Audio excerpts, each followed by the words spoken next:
ठीक है। तो हमारा ये साइन एक्स है, तो ये साइन एक्स है, इस एंगल में कॉस का एंगल साइन एक्स है, ये आपने कॉस एक्स का अवकलन पढ़ा होगा, कितना कॉस एक्स का अवकलन किया होगा आपने। तो मैं इस एंगल को टी मान लेता हूं, माना कि साइन एक्स बराबर टी, ठीक है। साइन एक्स बराबर टी है, तो यहां लिखेंगे एक्स के सापेक्ष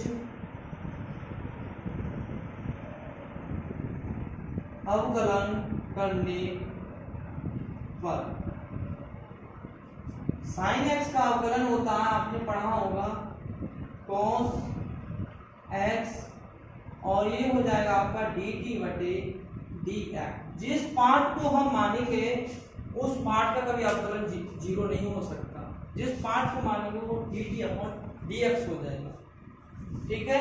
तो ये हमारे D T upon D x का मान निकल के आएगा कॉस एक्स। तो y बराबर आपके पास है कॉस, ये हो जाएगा कॉस, क्योंकि मैंने ये पार्ट किसके बराबर माना था, t के बराबर माना था, ये कॉस t हो जाएगा। जब कॉस t हो जाएगा, इस एंगल को देख के फिर हम लिखेंगे यहाँ t के सापेक्ष अवकलन करने पर,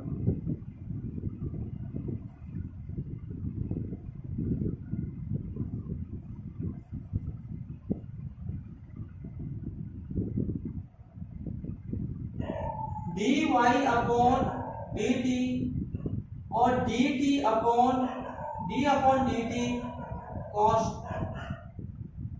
t। तो dy अपॉन dt बराबर cos t का अवकलन, cos x का अवकलन होता है sin x, cos x का अवकलन होता है माइनस sin x। तो मैं इस मान यहाँ है आपका cos t, तो हम लिखेंगे cos t माइनस के sin t, ठीक है। तो dy अपॉन dt बराबर sin t का मान वापिस कर देंगे, तो t का मान कितना है sin x। अब हमें फॉर्मूला में रखना है dy upon dx, dy upon dt और dt बटे dx, क्योंकि हमें यही लाना है। ये फॉर्मूला आपको पता है, dy अपॉन dx बराबर होगा dy dt का मान होगा माइनस के sin x और dt अपॉन dx का मान होगा ये वाला पार्ट, कितना है cos x। यही आपका आंसर है।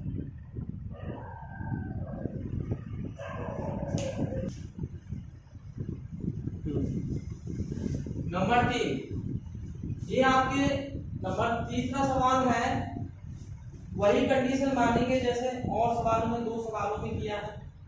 ये एंगल आपका t मान लेते हैं, लिखेंगे माना कि ax प्लस b बराबर t, याद लिखेंगे t के सापेक्ष अवकलन करने पर, सॉरी क्योंकि यहाँ x है तो यहाँ लिखेंगे x के सापेक्ष अवकलन करने पर।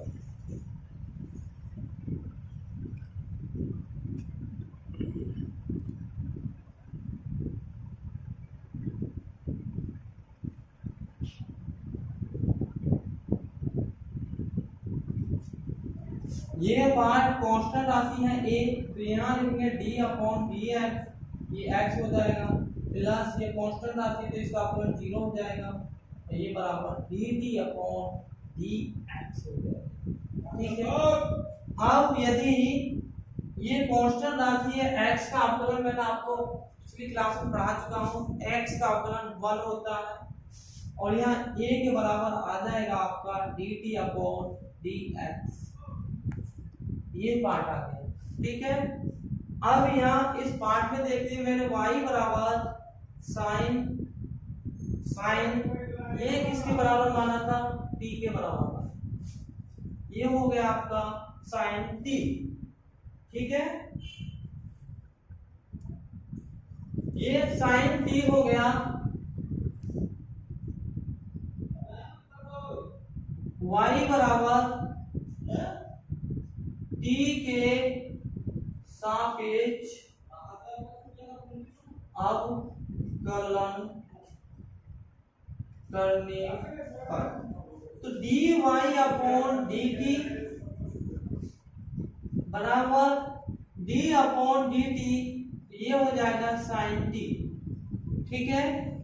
तो dy अपॉन डी टी बराबर इसका हो जाएगा cos टी। टी का मान क्या है, टी का मान वापस रखेंगे तो ये है हमारे पास cos ax प्लस b, मैंने टी का मान वापस कर दिया इस जगह, ठीक है। तो ये आ जाएगा आपका dy अपॉन डी टी बराबर cos ax प्लस b। मैंने आपको फॉर्मूला बताया होगा, dy अपॉन dx निकालना है तो ये होगा dy अपॉन dt और dt बटे dx। हमें निकालना होता है dy अपॉन dx, तो आपका आ जाएगा answer dy upon dx। dy upon dt का मान कितना है, dy अपॉन dt का मान ये था, ये आ गया कितना cos ax प्लस b।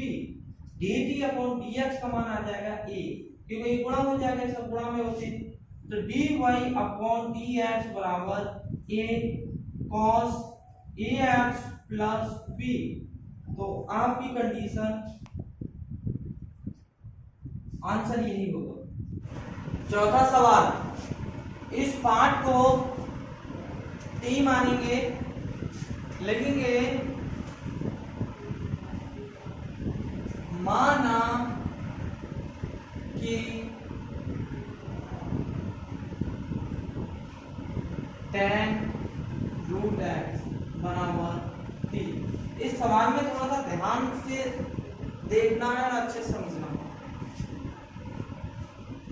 आपने फॉर्मूला में tan x का अवकलन क्या होगा, कितने का, tan x का अवकलन पढ़ा होगा। tan x का होता है sec स्क्वायर x, तो यहाँ आपको दिखाई दे रहा है tan रूट x, तो अलग दिखाई दे रहा है, तो इस पार्ट को भी अलग मान के चलेंगे। तो इस पार्ट को मानेंगे रूट x बराबर कितना,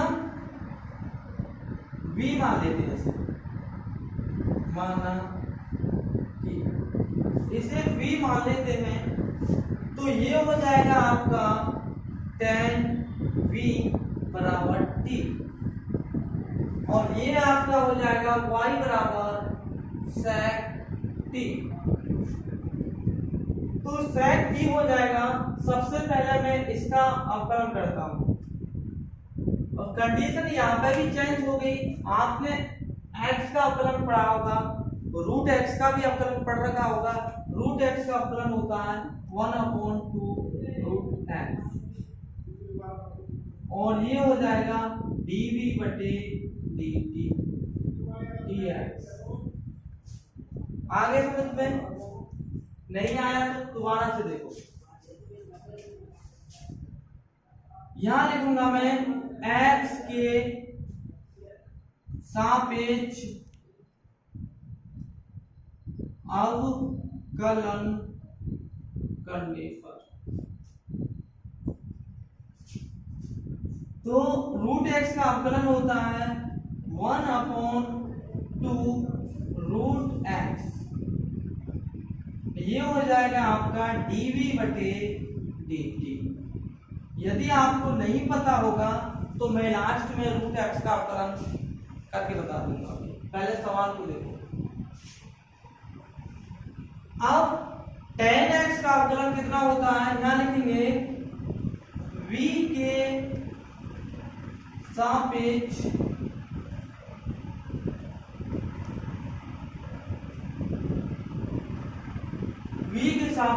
अवकलन करने पर, तो ये हो जाएगा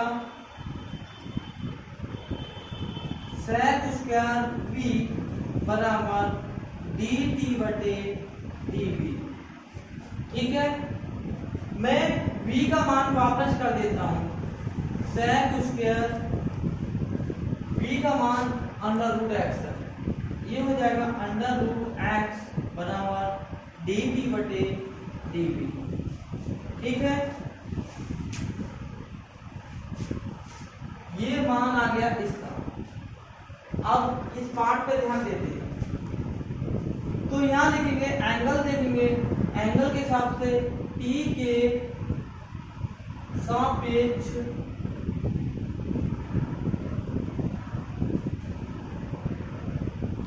के सापेक्ष अवकलन करने पर, ठीक, तो ये हो जाएगा dy अपॉन dt, sec का हो जाएगा d अपॉन dt बराबर sec t, sec t dy upon dt बराबर, तो sec t sec x का अवकलन होता है sec x into tan x, तो ये हो जाएगा sec t into tan t, जहां t है उस t का मान वापस कर देंगे, कितना है tan root x, dy upon dt बराबर sec tan root x into tan root x, sorry tan root x।